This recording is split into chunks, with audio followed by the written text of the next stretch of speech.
Ho, ho, ho, gather in, my friends. Snuggle under your blanket, scoot your chairs a little nearer, and if you've got a warm drink, cocoa, tea, or even a brave cup of warm milk, take a sip and let your shoulders relax. Tonight's story is extra special because it's one I don't tell very often. Not because it's scary. Oh, no, not scary at all. But because it's a story of the night when Santa Claus, yes, me, needed help. And not from the elves, not from the reindeer, from kids. Now, at the North Pole, we have systems, plans, checklists, backup checklists for the checklist. An elf named Wrenchley once made a checklist for when he keeps his checklists. And I had to remind him, Wrenchley, buddy, at some point we should just do the thing. Still, planning matters. It's how Christmas runs smoothly. And on this particular Christmas Eve, everything started just right. The sleigh was polished and humming with warm magic. The deer were fed, brushed, and doing their pre-chip stretches. Yes, reindeer stretch. Rudolph's favorite stretch is called the nose wiggle. It looks silly, but it works. Mrs. Claus handed me a travel tin of cookies and said, "Try not to eat all of them before the first neighborhood." I said, "No promises." She gave me the look. I said, "Okay, fine. Some promises." The elves waved with mittened hands. Snow sparkled, bells jingled, and the sky was clear. Perfect. I climbed up into the sleigh, gave a jolly ho, ho, ho, and we lifted into the night like a warm wish on a cold breeze. For the first hour, everything was magical. The sleigh glided like a feather. The stars twinkled like they were cheering. The reindeer flew with that calm confidence that says, "We've got this." We delivered gifts to sleepy towns and quiet houses and bustling apartment buildings where you could almost hear the giggles hiding inside the walls. And then something odd happened. Right as we crossed over a wide river, I reached for my sleigh navigation compass, the one that helps me keep my route smooth and my timing perfect. It usually glows of soft golden color like a candle flame. But tonight it blinked once, twice. Then it gave a tiny plop noise and went dark. I blinked at it and said, "Uh-oh." Rudolph looked back mid-flight. "Problem?" I tapped the compass. "It's taking a nap." Dasher called, "Wake it up." I tried. I gave it a gentle shake. Nothing. Then the sleigh did something I did not enjoy. It wobbled. Just a little, like a shopping cart with one squeaky wheel deciding to show off. The bells jingled in a confused rhyme. Jingle, jangle, clunk, jingle. I held the reins steady. "All right, team, easy does it." Rudolph's nose glowed brighter, scanning the air. "Santa, the route lines are fading." Now, you might not know this, but the North Pole uses something called joy lines, soft invisible trails of holiday spirit that help guide the sleigh smoothly across the world. They don't replace maps or planning, but they support the magic, like invisible handrails in the sky. When the joy lines are strong, the sleigh glides like a dream. When they fade, the sleigh gets a little confused. Like me trying to find my glasses when they're not on my head. It happens. Don't judge Santa. I looked ahead. The sky still sparkled. The stars were still there, but the feeling was different. Thinner, quieter. Not sad, not scary, just low. I frowned. That's odd. Comment snorted, "Maybe the joy lines are tired." Cupid said, "Maybe they need snacks." Donner added, "Everything needs snacks." Rudolph tilted his head. "Santa, what do we do?" "Well, as Santa, I'm supposed to have an answer. But The truth is, this was new. So I did what a good leader does when something unexpected happens. I stayed calm. I checked what I could. I asked for help. Rudolph, I said, let's slow our pace slightly. Everyone keep steady. We're safe. We're just navigating without our usual sparkle. Rudolph nodded, got it, and that's when we hit the second surprise. The sleigh bag, my big magical gift bag, usually feels light as air until I reach into it. Then, like magic, the right gift appears at the right time. But when I reached in for that next gift, my hand brushed paper. Then more paper. Then a sticky note. I pulled it out. It read, Santa, please confirm Joy Lock is on. I stared, then I looked at the bag, then I looked at the compass, then I said out loud, uh-oh. Rudolph called what? I held up the sticky note so the reindeer could see it. The Joy Lock? Dasher blinked. The Joy Lock? Yes, my friends, the Joy Lock is a tiny safety setting the elves installed so the sleigh's magic doesn't accidentally, overdo it while still on the runway.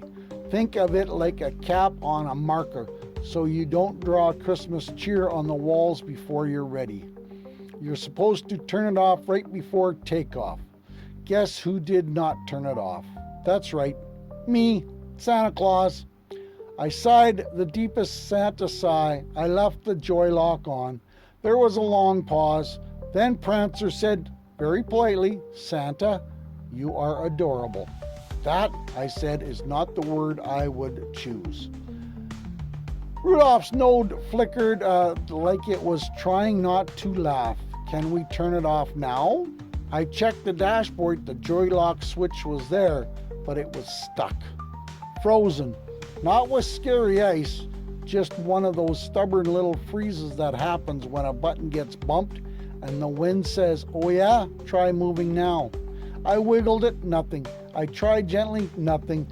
I tried giving it the stern Santa eyebrow. Still nothing. I can't get it to move, I admitted. Rudolph said so the sleigh is running on low joy mode. Exactly, I said. The low joy mode doesn't stop Christmas. Not at all, but it makes everything harder. The bag doesn't sort as smoothly, the route isn't as glowing, the sleigh feels heavier, and I, Santa, start to feel like I'm trying to push a shopping cart full of watermelons up a hill. Still not scary, just tricky. We needed a solution. Now, the elves would normally fix this in the workshop, but we were already out delivering. We couldn't just zip back to the North Pole and lose hours. That's when I remembered something important. The joy lines don't come from machines. They come from people. From laughter and kindness and hope. From hugs and apologies. From families gathering. From kids believing. From grown-ups trying again. So I had an idea. A slightly unusual, very Santa-ish idea. Rudolph, I said, we're going to ask the kids for help. Santa blinked. The kids? Yes, I said, kids are professional joy engineers. They just don't have tool belts. Cupid asked, how do we ask them? I smiled with a little North Pole magic and a lot of respect. We flew towards the next neighborhood, Maple Hollow, a town where snowflakes always seem to fall in gentle, friendly way. We landed softly in a park near the street of cozy houses. Now you might be wondering, how can kids help if they're asleep? Good question. The North Pole has a special method called a dream note, a safe, gentle whisper that can visit a child's dream like a floating through thought bubble. Without waking them up, it's like slipping a note under the door of imagination. I knelt by the sleigh and took out my dream belt note bell, a tiny silver and quiet as a snowflake. I rang it softly. Ding, ding. and in 3 nearby houses, 3 children stirred in their dreams, not awake, not startled, just listening in their dreamy way kids can. The first was a girl named Lily, about 8, wearing a fuzzy robe in her dream and holding a flashlight like she was on an adventure. The second was a boy named Marcus, around 10, who appeared in his dream wearing a superhero cape that said, Captain Responsibility. I liked him immediately. The third was a teen named Ava, about 14, who appeared holding a notebook and looking like she had been asked to lead a team project. Calm, capable, slightly amused. I tipped my hat politely. Ho, ho, ho. Hello, my friends. Lily gasped. Santa? Marcus saluted. Sir? And Ava raised an eyebrow. This is either a dream or I drank too much cocoa. I chuckled. It's a dream visit and no worries. You're safe and cozy in your beds. Lily bounced. Is it Christmas? Did I miss it? Nope, I said, you're right on time. Marcus said, do you need help? Ava folded her arms gently. Santa never needs help. I rubbed the back of my neck. Normally, I'm pretty good at the whole Christmas thing, but tonight I made a small mistake. I left the joy lock on, and now the sleigh's magic is running low. Lily frowned. Can you turn it off? I tried, but it stuck. Marcus's cape fluttered in an imaginary wind. So how do we help? I smiled. Joy unlocks joy. Ava tilted her head. Meaning? Meaning, I said, if we can create a burst of kindness, teamwork, and hopefully energy, we can strengthen the joy lines long enough for the sleigh to rebalance and loosen the stuck switch. Lily whispered, so we have to be kind? I nodded. And you already know the how. Marcus asked, what exactly do we do? 3 things, I said, simple, powerful, and real. I held up one mittened finger. First, think of someone you care about and send them a kind message. Something you've wanted to say but maybe haven't. Lily immediately said, I want to tell my mom she's the best ever when she's tired. My heart squeezed in the best way. Perfect. Marcus said, I want to tell my little brother I'm proud of him for trying soccer even though he's nervous. Excellent, I said. Ava's expression softened. I want to tell my friend I'm sorry for being short with her this week. I nodded. That's brave. I held up a second finger. Second, imagine doing one helpful thing tomorrow that makes someone's day easier. Nothing huge, just real. Lily said I'd pick up my socks without being asked. I laughed. Santa will frame this moment. Marcus said I'll help my neighbors shovel their steps. Ava said I'll check in on my grandma and actually listen, no rushing. My eyes twinkled. That's the good stuff. I held up a third finger. Third, we need one shared moment, something joyful you can do right now in your dreams together. Lily shouted, dance party. Marcus said, organized dance party. Ava said, I can't believe I'm agreeing to this, but yes. So we did. Right there in the dream space above Maple Hollow, the 3 kids and Santa Claus had a tiny dance party. Nothing wild, nothing overstimulating, just a joyful wiggle, a silly shoulder shimmy, and Marcus attempted something called the snowman shuffle. That looked like a snowman trying not to fall over.